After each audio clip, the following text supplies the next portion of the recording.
Hey, architecture firm owners and emerging leaders. Get ready for unparalleled insight into the development of a world-class architecture firm and a worldwide organization driving the digital transformation of the design and construction industry.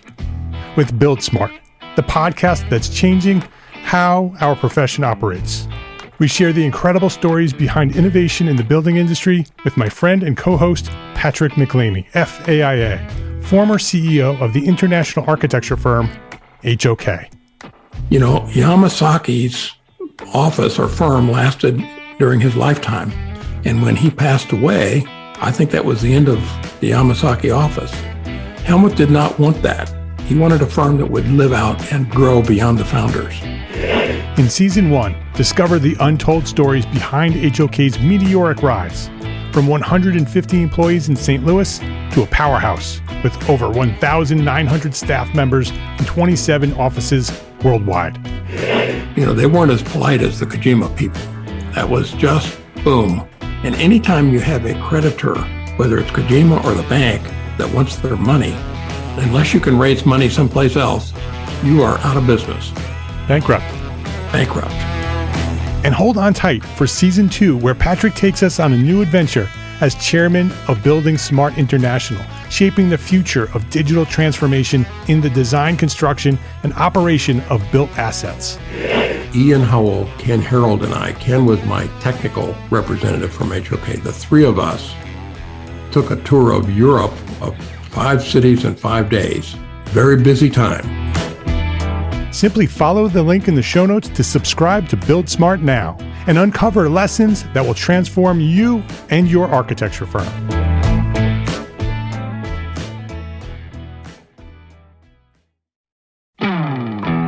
Hey, architecture firm owners and emerging leaders. Get ready for unparalleled insight into the development of a world-class architecture firm and a worldwide organization driving the digital transformation of the design and construction industry. With Build Smart, the podcast that's changing how our profession operates. We share the incredible stories behind innovation in the building industry with my friend and co-host, Patrick McLeamy, FAIA, former CEO of the international architecture firm, HOK. You know, Yamasaki's office or firm lasted during his lifetime. And when he passed away, I think that was the end of the Yamasaki office. Helmut did not want that. He wanted a firm that would live out and grow beyond the founders. In Season 1, discover the untold stories behind HOK's meteoric rise, from 150 employees in St. Louis to a powerhouse with over 1,900 staff members and 27 offices worldwide.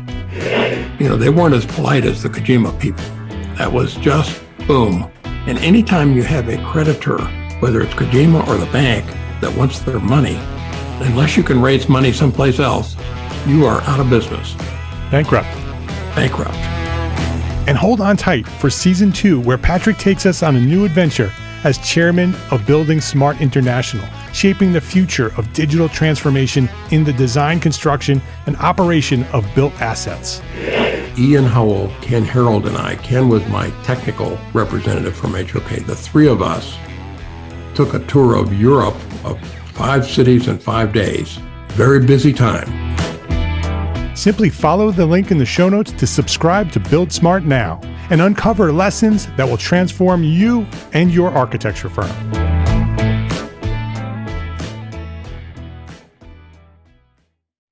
We restructured EntreArchitect Academy to be more powerful, more accessible, and more affordable.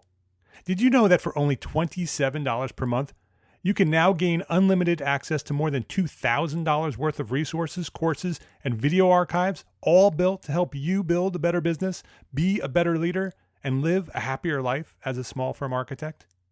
And we're adding more every month. Learn more about EntreArchitect Academy at EntreArchitect.com. You're listening to EntreArchitect Podcast, and this is episode 172.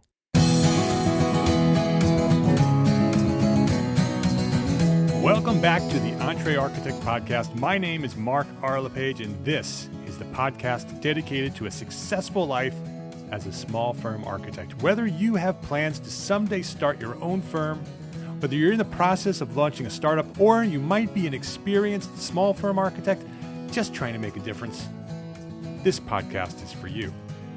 My goal is to inspire you to build a better business so that you may pursue your purpose with passion and live the life of your dreams.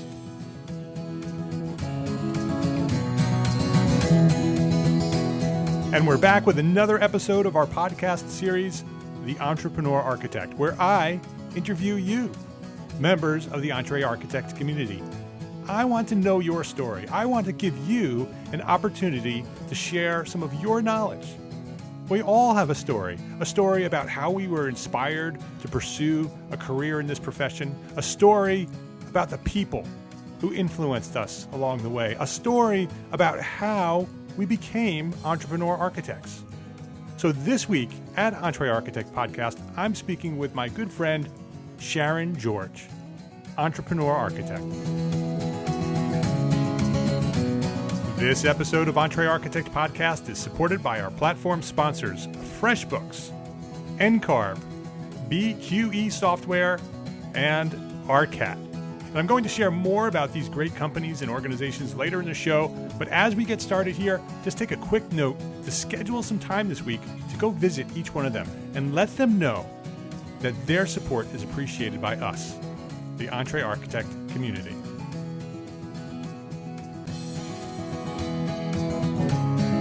Sharon George, welcome to EntreArchitect Podcast.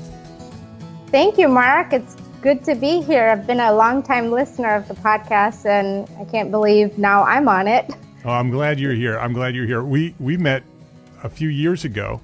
I don't remember whether it was a CRAN event or it was at the Missing 32%. Were you at the Missing 32% event? No, it was at CRAN. It was at CRAN. Okay. CRAN Charleston, yep. Maybe. Yes. Yep. Or CRAN Charleston. Yep. That is where we met, and we've been connecting online for a long time, even longer than the Charleston CRAN event. So, thank you for coming on the show here and sharing your story. Let me tell the audience a little bit about you.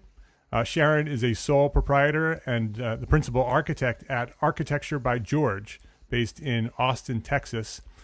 She has worked with custom residential work for about 15 years, specializing in high-performance homes. And she serves on the advisory group for the National Custom Residential Architects Network, which is CRAN, which is what we were just talking about, as the chair of the Emerging Professionals Committee. CRAN, by far, is my favorite event to attend every year. I like going to the Conference on Architecture, and I like going to some of these other smaller events. But for me, every year since Charleston, Anne-Marie, my wife, and I make it a point to hit CRAN. So thank you for your service with CRAN and for continuing to make CRAN such an exceptional an event. Thank you. It's definitely a group effort, and being on the inside gives me a better appreciation of all the work that goes into it and all that we're trying to do. But we have a lot of good things in the pipeline. So if you're not part of CRAN, definitely look into it and attend the symposium. Yeah, which is where Miami, it all happens. Right? Miami this year. Right. Oh, it'll be a good one. Very good. It's Miami in September 2017, if you're listening to this in the future. Hopefully, if you're listening before September, look for registration and go check that out. Definitely an event to attend if you're a residential architect.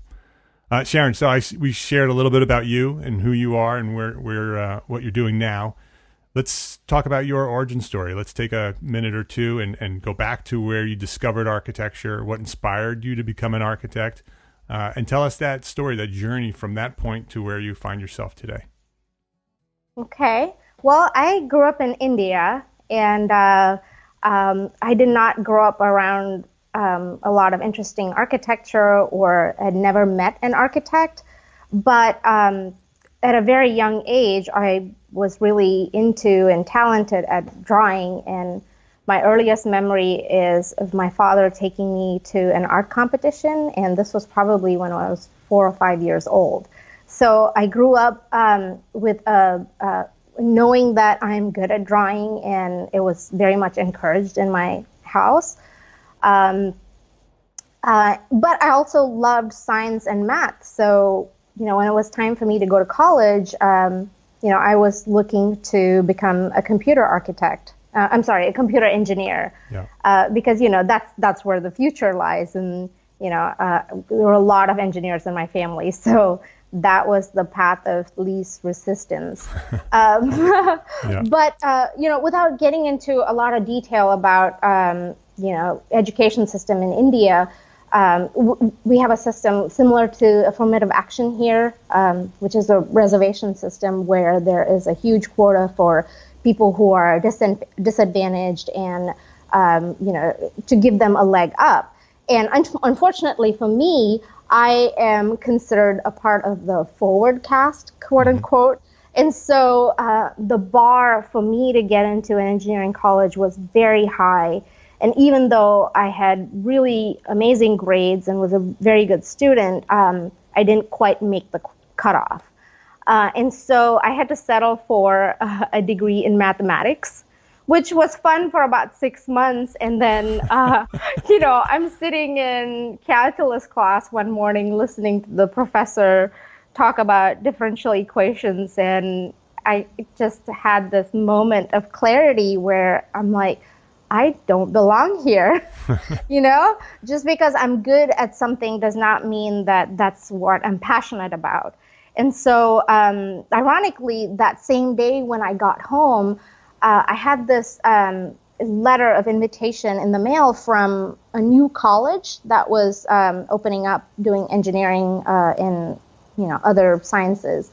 And so, the next day, my parents and I packed our bags and went to this college near Bangalore in India. And it was a very small college, and we were on our way to the engineering department. And, I saw this big studio with a bunch of drafting tables. And so I was curious and just walked in, and the head of the architecture department was having his studio class there. And he came up to me and my parents, and we started talking, and I just looked around, and I just, knew that this is where I belong, with kids drawing with their T-squares and, and then I looked at my dad, and he and I connected and knew that this is where I belong. He knew too. Yeah. Because in fact, rewind a little bit. When I was looking at college applications, my dad asked me, do you want to become an architect? And I was like, wait, what? Whatever makes you think that? But growing up, like when I was a teenager, I would sit and draw plans of my dream cottage house with a little vegetable garden and a cute kitchen and things like that. And I had never been exposed to house plans or architectural drawings of any sort. I didn't know any architects. And so I had no idea about this profession and what the practice of architecture looks like. So it was a big leap of faith for me, to make that decision in that moment. And of course, my mother, she's so practical. She's like, we don't know anything about this profession. Are you sure this is what you want to do? Don't you want to become a computer engineer? And to this day, my mother gives me a hard time about that and says, you should have become a computer architect. Because every time I, say something about the struggles of being an architect, that could have become a computer engineer. Yeah. Because my sister is a computer engineer, my sister's husband, my dad, it's just a family full of engineers. Yeah. But it was the best decision I made, because the 5 years I spent in architecture school was the best time of my life. I enjoyed every minute of it. And in fact, I moved from that college to another college. So I really spent 6 years in architecture school. And the other college that I went to had to sit for an entrance exam. And one of the pieces of the exam was to sit for 2 to 3 hours and draw still life. So, that you had to be able to draw it to get into that college. I don't know if that's still the case, but I'm going to bet that it is. Yeah, I think there are a lot of architecture schools. In my architecture school, we didn't have to sit and draw, but we had to submit a portfolio that could show that we are creative and that we could draw. It was a major requirement for us. So how did you get from India to Austin? You're in Austin now. So Yeah. where did that happen? Yeah, so I graduated from my architecture school in India, and I worked in India for a year. And in that time period, I applied to come to do a master's degree here because I wanted to pursue energy efficiency and learn more about green building. So I applied to several colleges here. So just one interesting fact is when you graduate from architecture school in India, you're by default an architect. There is no licensure process or no other hurdles to jump through. After that, you're done. Yeah. You get to practice right then. So I worked for a year at the same firm that I did my apprenticeship in. So that's the other thing about architecture schools in India is you have to do a 6-month internship while you're in school. So you get that real world experience. So you're getting that transition from school to profession. Right, in your 4th year of college. And then in your 5th year, you're doing thesis in urban design. And, it's a really well-rounded educational experience. Yeah. Yeah, maybe something that our profession here in the U.S. should be looking at. And they are. I mean, to an extent, they are. They're looking at new ways of accelerating licensure. There are some schools now that have an IDP or actually an AXP program built into their education, and that they're coming out and being able to take the exam right out of school. Right. So yeah, go ahead. Yeah, so I applied to several universities, and I picked the University of Texas at Austin because they had a specialization in design with climate and sustainable architecture. So I came to Austin and was part of the first ever solar decathlon competition back in 2000, yeah. And that was an incredible experience. And then when I graduated, I wanted to work for a local firm that did high performance, high-end homes. And so that's how my practice in architecture started. So you started working for another firm that did the work that you wanted to do? Yes. Mm-hmm. Okay. And then when did you start your own firm, Architecture by George? Last year. Okay. So it's a pretty young firm. Yeah, that's good. I started last January. Yeah, that's exciting. So other than actually one other question about the transition from India to the U.S. When you came to the U.S., did you have to go through a whole new licensure process, or was your license from India, or there was no license from India, but was there some sort of reciprocation, or did you have to go through the full process again? Well, interestingly, my education from India does not even transfer here.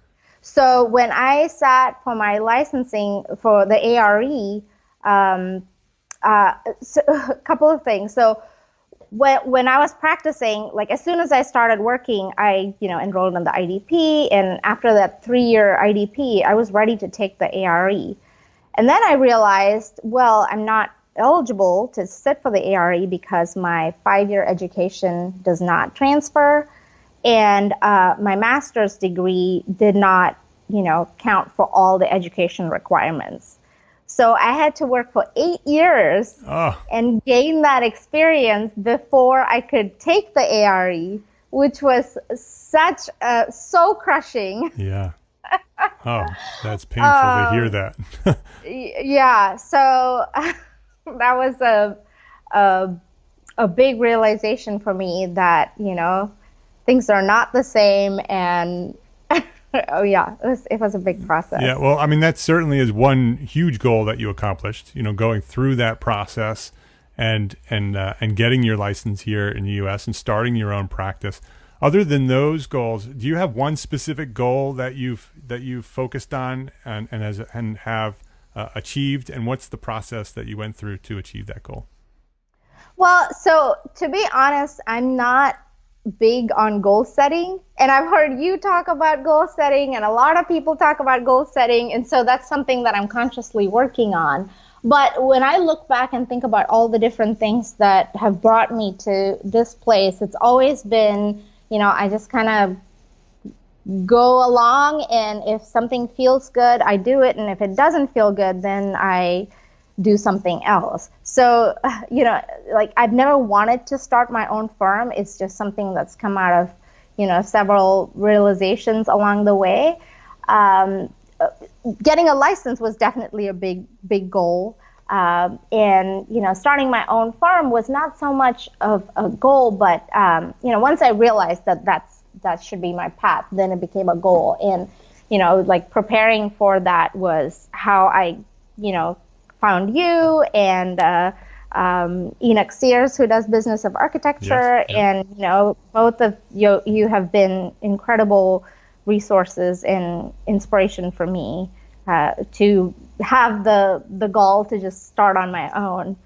That's great to hear. When you share that, that's exactly why I continue doing what I do. That the information that we're sharing here is helping other people achieve their goals. Yeah. So thank you. Go ahead. Yeah, thank you. So I've always been part of firms where the principal architects are very business savvy. So I knew that you need more than just to be a good architect to have a successful business or even a sustainable business. But I never really knew all the nuances of it. And so the past couple of years have been this personal journey for me to, just like with architecture, you can spend years learning about the craft and all the details and go into several rabbit holes. And it's the same with business. And, yeah, no doubt. People spend years on it, and the learning never stops. Let's take a quick break here to say thank you to our platform sponsors here at EntreArchitect: ARCAT, FreshBooks, NCARB, and BQE Software.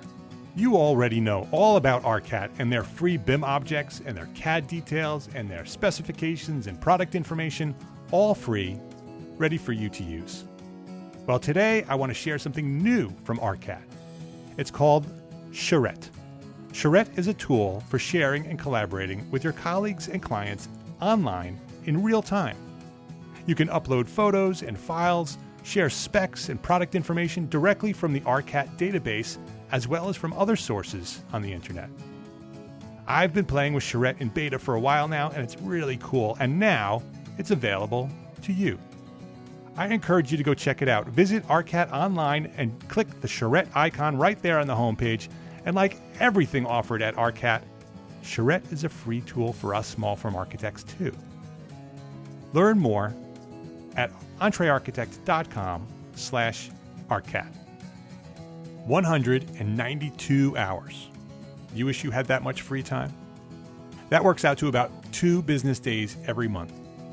And when you're a small firm architect using FreshBooks cloud accounting software, that's the amount of administration time that you could save in 2017. That's time that you can spend doing the things you love, like being an architect.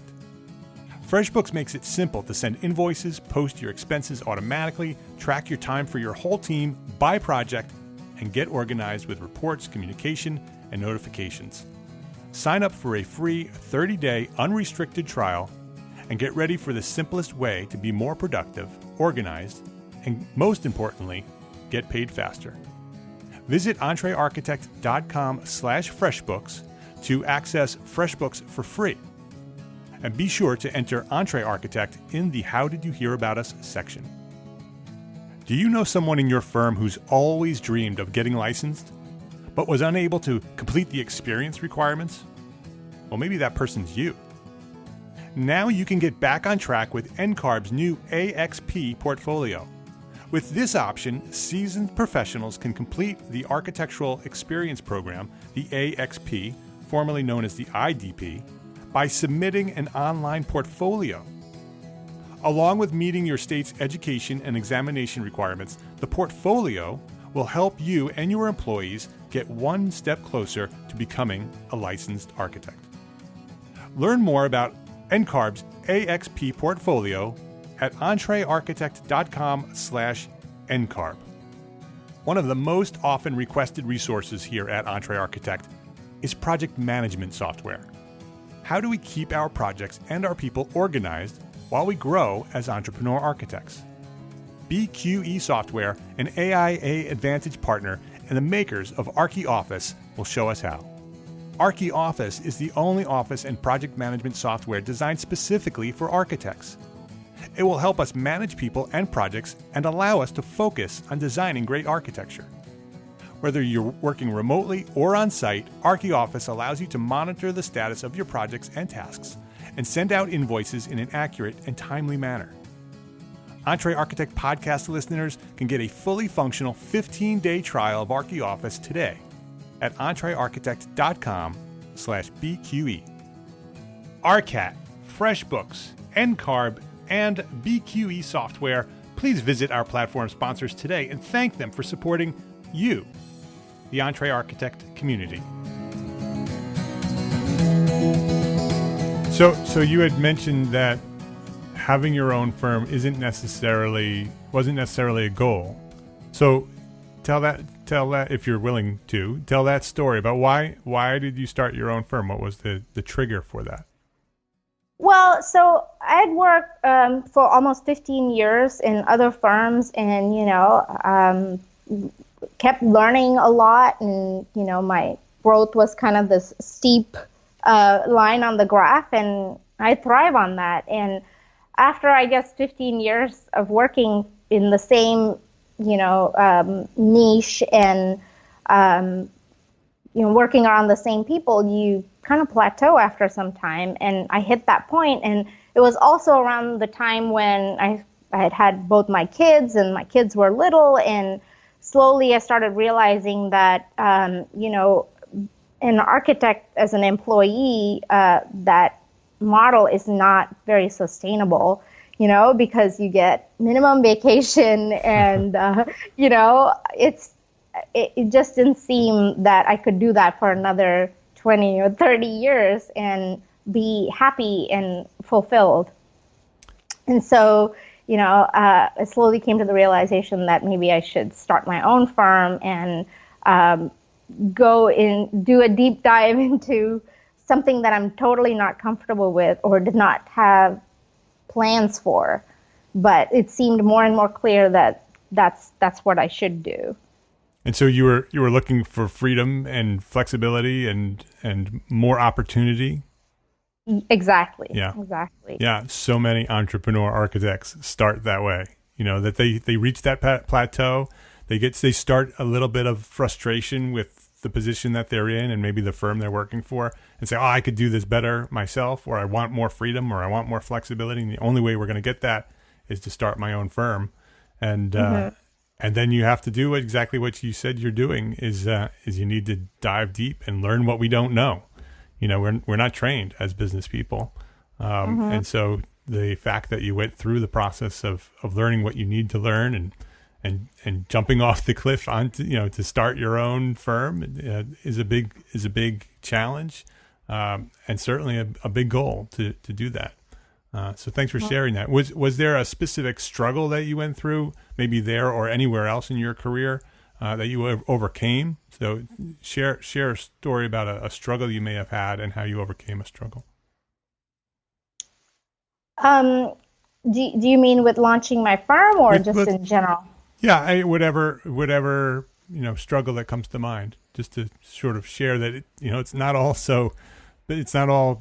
always butterflies and fairy tales. It's hard to do what we're doing, right? And so what are some of the things that you had to overcome in order to get to where you are? Well, I mean, starting my own firm, I kind of knew going in that there's going to be a struggle, because you're basically launching a startup, and it's like having another newborn baby where you're dedicating all your time and resources to nurturing this baby and getting it to a point where it's got a life of its own, and that it's thriving.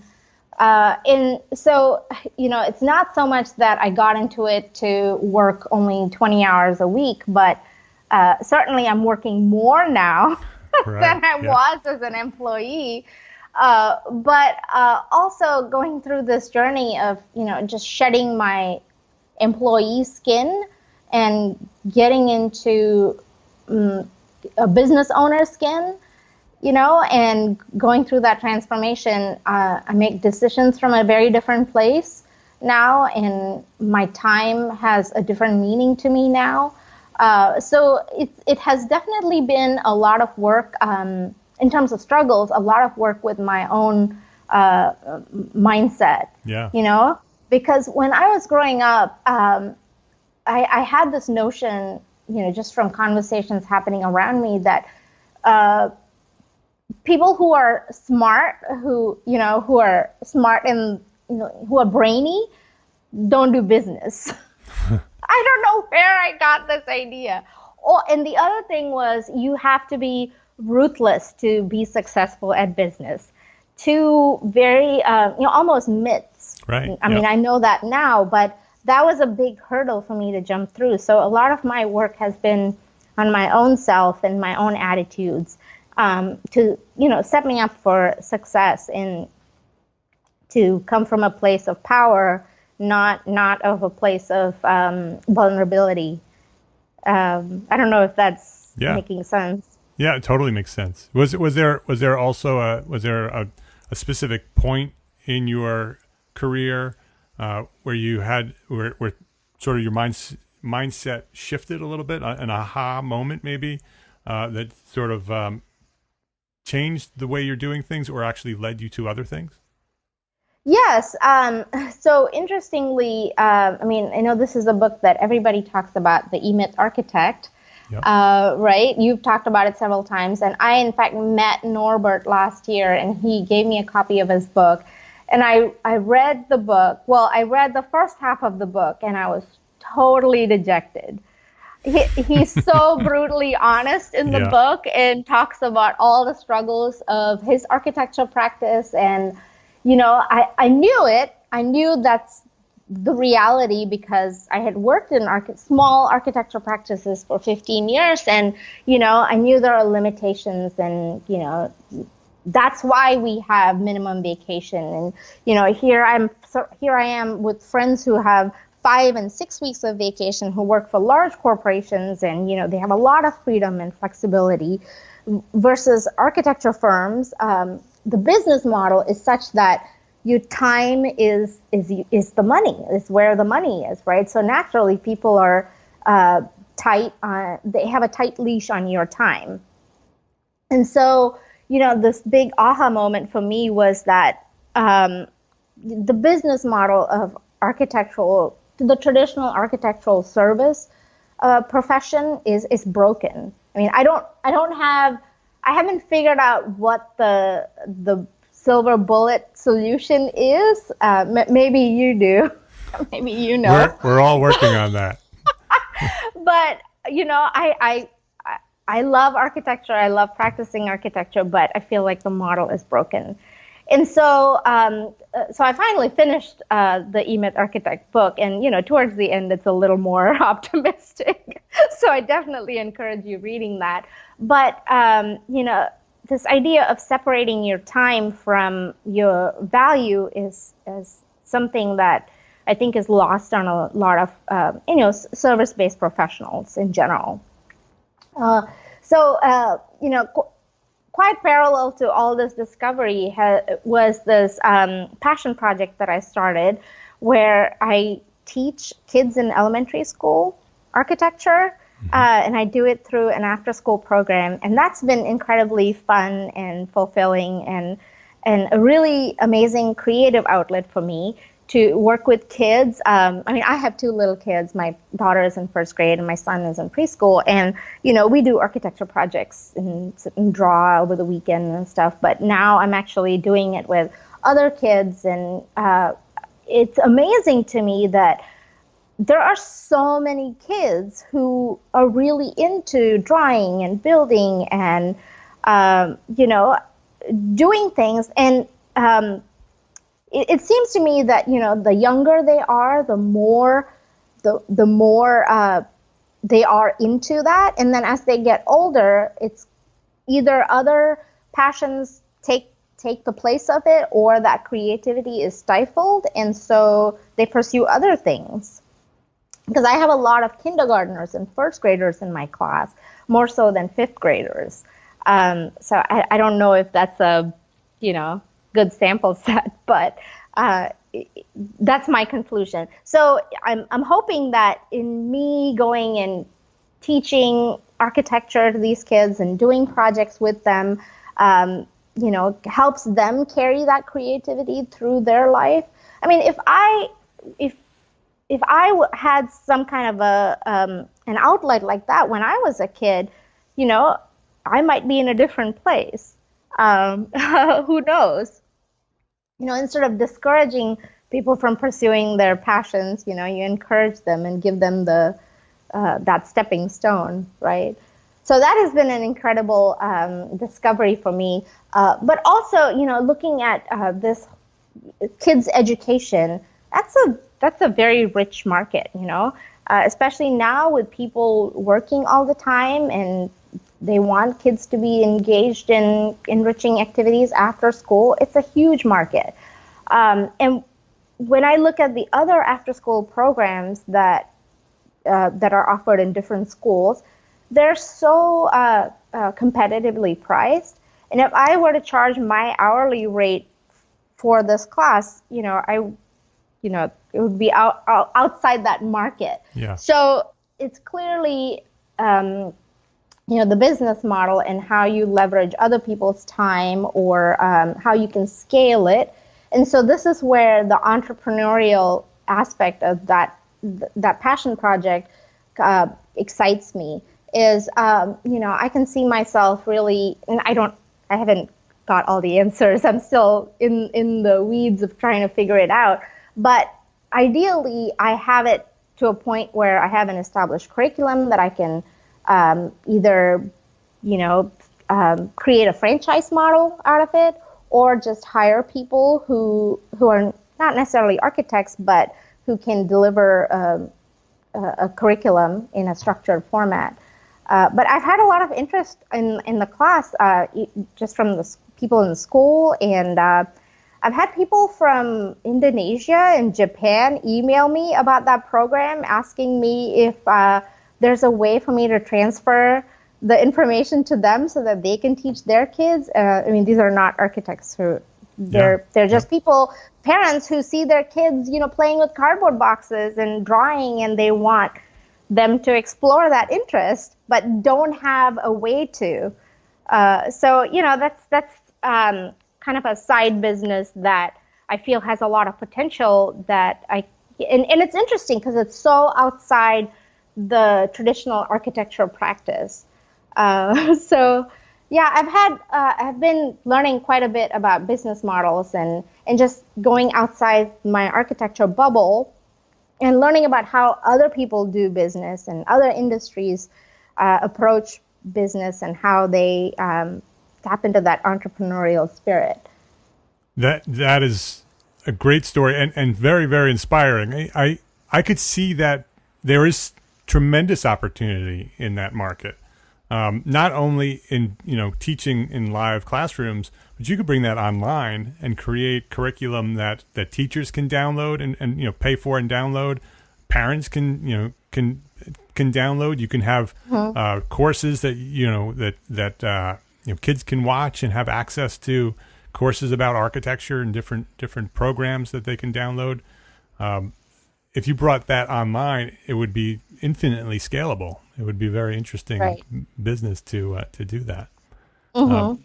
So I love. And you know, it's not a new idea at all. It's not such a novel idea to be able to share your interests and passion with kids. I mean, a lot of people do it as a volunteer activity, and I know I've come across, in my personal research, I've come across several programs that they probably started and it kind of tapered off because I don't know why, but I can see like now that my own architecture practice has picked up steam and I have projects and, my time is more, makes me more money when I'm doing architecture rather than teaching. I can see how that taper happens, but it would be easy for me to just give up on this passion project and just concentrate on income producing work, but that would be a shame, I feel, if I just let that drop off. Are you seeing any influence from one to the other? Are you seeing any sort of influence in you, on your architecture and your practice because you're working with kids and vice versa? Obviously, you're bringing the architecture that you're doing in your practice and teaching that to the kids, but are you seeing that in reverse? Are you seeing any sort of influence that the kids and your work with them is having on the work that you're doing as an architect? Well, I think it's more on a very subliminal level. Yeah. Because I do custom residential work, it's such a small niche, and it's easy for me to just stay in that small bubble, and especially with running a business, there's so much other stuff that demands my attention and my energy that I could easily forget about everything that's happening, in the architectural world in general. But, talking about architecture to kids and thinking about, okay, what projects are going on around the world that is cutting edge or icon, like one of my, in the spring session, I'm doing my theme is iconic architecture. So I'm looking at buildings from around the world, new or ancient or, really cutting edge, and talking to kids about what makes it iconic. And so I am forcing myself to learn about, things that you do just for fun. Like when you were in college, you probably went and looked at, all the architecture that's happening around in the world because it's fun. So I get to do that, and some of that influences my practice. For sure. Yeah, it certainly would influence who you are as an architect and the knowledge that you're seeking for these students. So that actually, you're gaining that knowledge yourself. Certainly influencing both ways. Go ahead. Sorry. Well, so the other thing I enjoy is that now, the parents of all the kids, they're learning a lot about architecture because I post pictures of what we worked on in class. I do a little blurb about it, about the building. And, I feel like there's a general dissipation of architectural knowledge in the community. Yeah. And you also may find that you may start getting referrals through that network that you're building with that class. Because when my kids are older now, my oldest is 15, my youngest is 9. But all three, when my kids were in nursery school, we had 2 or 3 projects a year from the network that we built through the nursery school, just from knowing that we are architects and who we are. When those people who were in our neighborhood were doing work, they were calling us. And so you may find a similar thing happen with the work that you're doing, that you will be the architect that those people know. And they'll hire you and they'll refer you to other people. It'll be interesting to see that happen. Yeah, and it's interesting that the kids sometimes, when new kids come on, they're like, wait, you're a real architect? Are you a real architect? And one kid asked me, are you famous? I was like, no. You should say yes. It's a relative word. It is. Yeah, exactly. Absolutely.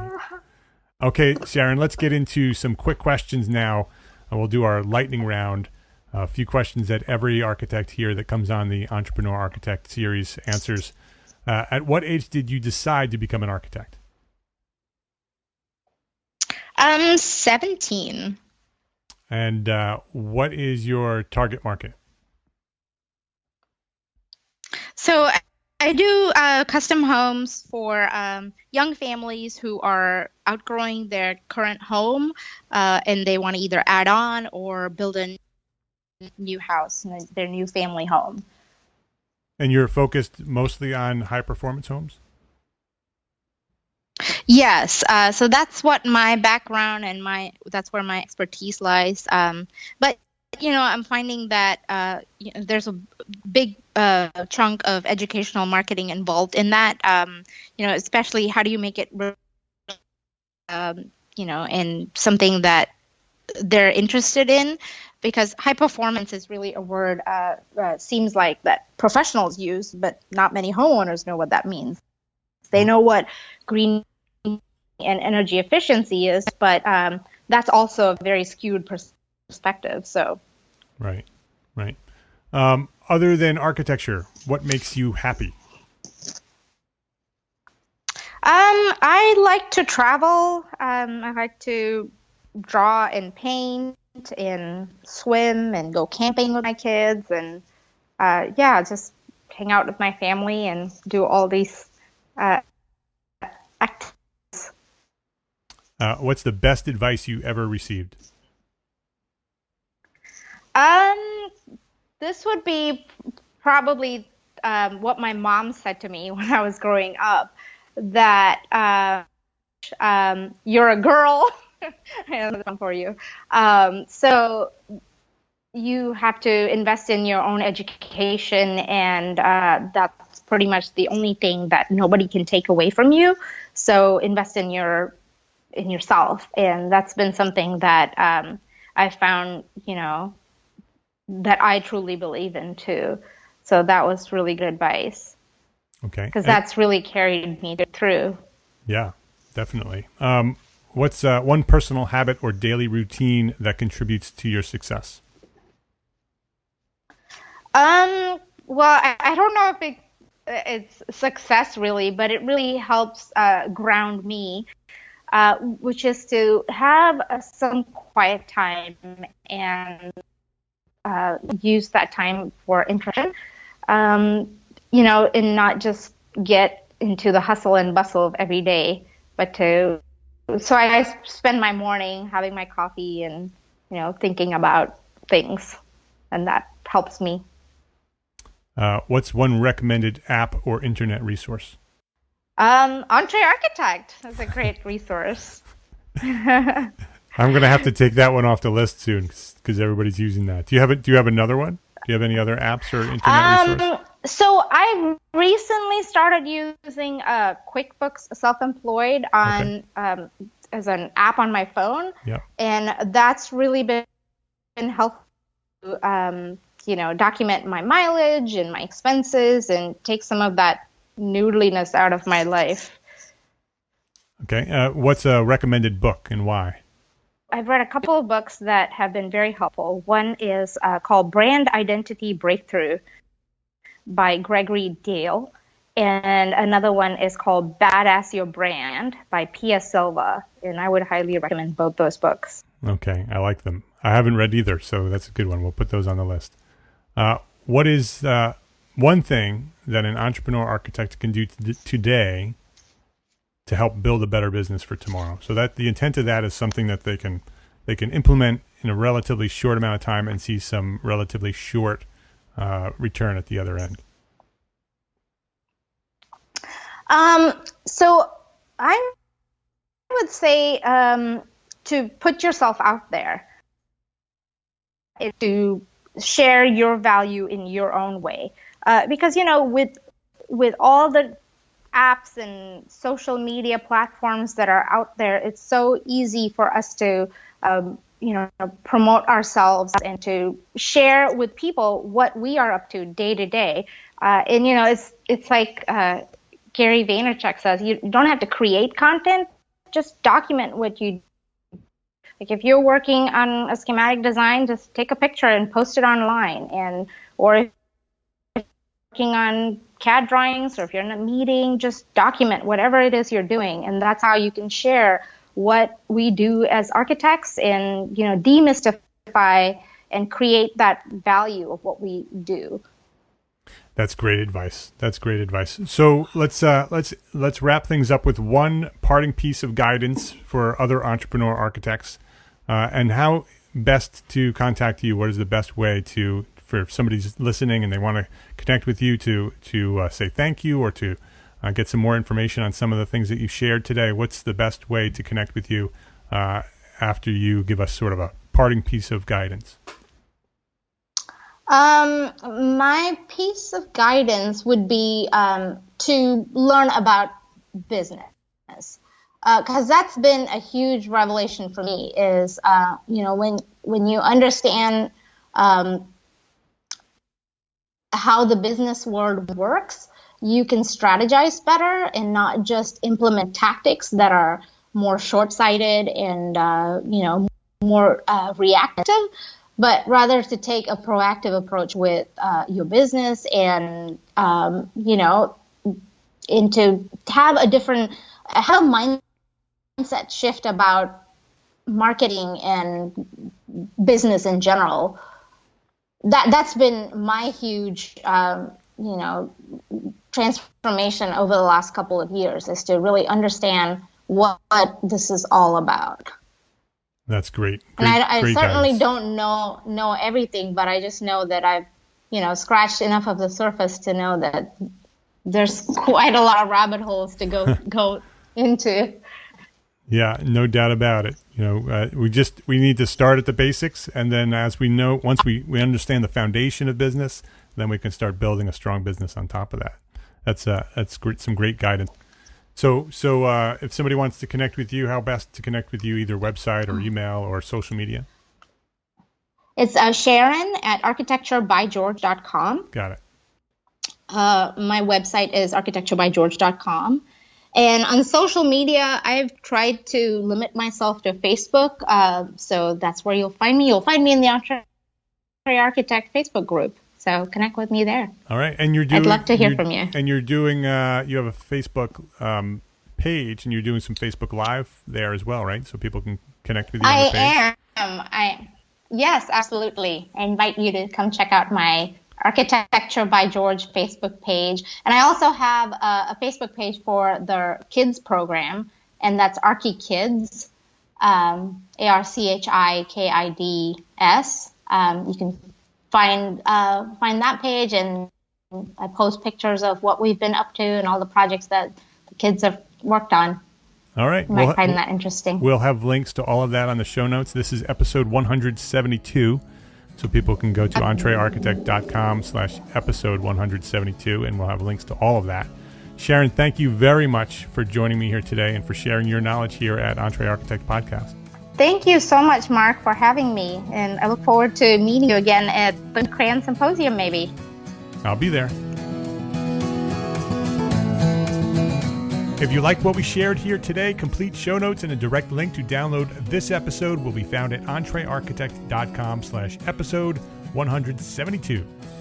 And if you want to be a guest here at EntreArchitect Podcast as a featured entrepreneur architect, connect with us anywhere on social media or send an email request to podcast@EntreArchitect.com. We want to help you share your story. And don't forget to visit the website to learn more about EntreArchitect Academy, our private online membership program built for you, the small firm entrepreneur architect. It's now more affordable, more accessible, and more powerful than ever. You can build a better business, and we're going to show you how. Visit the homepage today at EntreArchitect.com. My name is Mark R. LePage, and I am an entrepreneur architect, and I encourage you to build a better business so you can be a better architect. Love, learn, and share what you know. Thanks for listening. Have a great week.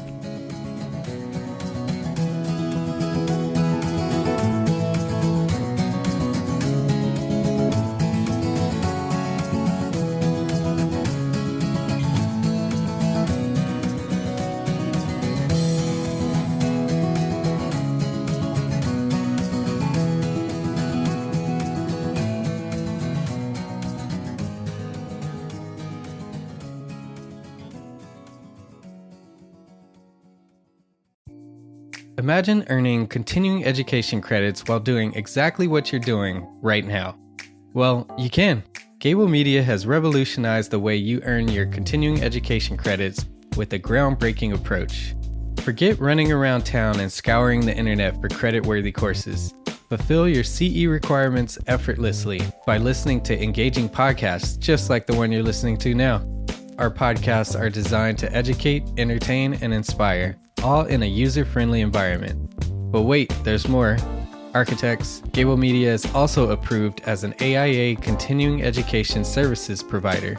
Upon completion, we handle everything, from reporting your hours directly to the AIA to storing your certificates in your personal Gable Media profile for your self-reporting needs. So follow the link in the show notes and start earning your credits in the most innovative and entertaining way possible with Gable Media. Attention architects and creative minds, get ready to supercharge your brand with Build Your Brand, the podcast that's unlocking the secrets of branding success for creatives. Hey there, it's Mark Arlepage, founder of EntreArchitect, and I'm inviting you to join my friend, architect marketing expert Jeff Eccles at Build Your Brand podcast, where he explores the captivating stories of the world's top brands and transforms their lessons into powerful moves for small firm architects and creatives like you. In Season 1, Jeff shares the thrilling tale of Southwest Airlines, where he dissects their journey to the summit and distills it into strategies tailor-made for you. It's important to keep in mind that companies like Southwest compete in the real world, just like you, and face real-world challenges, just like you. You might be surprised at how similar those challenges are to the struggles that you grapple with on a day-to-day basis. Don't miss out on your blueprint for success. Subscribe, tune in, and let's build your brand together. You may have noticed that the very best brands in the world are also known for having somewhat unique corporate cultures. That's often the glue that holds everything together when they encounter those rough spots. We don't do it because it inconveniences the passengers to whom we are primarily dedicated, the short haul, frequent flyer. Follow the link in the show notes to subscribe to Build Your Brand today. Remember, no matter the size, the journey's the same. Your brand's journey to the top starts here.